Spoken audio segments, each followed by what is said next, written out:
For today's video guys, ay gagawa naman tayo ng ating ulam. Magluluto tayo ng pakbit. Parang mali. Gabi na ngayon. For the night video guys, ay magluluto tayo ng pakbit. At ang isasahog natin ay itong dalagang bukid at saka itong ginto-ginto na wala naman ako nakikita ng ginto guys. Samahan niyo ako. Ito nga pala yung ating pakbit.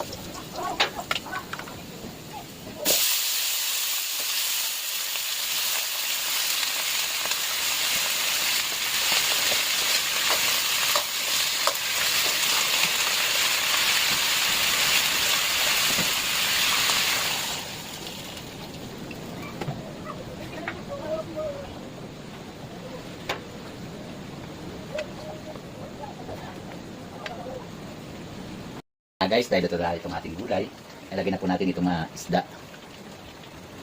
Kailangan po kasi ilalagay yung isda, iluto na yung gulay para hindi malalabong yung isda.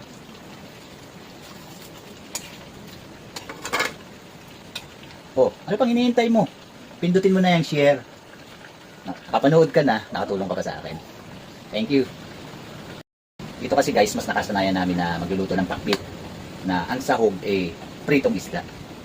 Try nyo guys at masasarapan kayo talaga. Ayan nga guys, dahil luto na yung ating pakbit.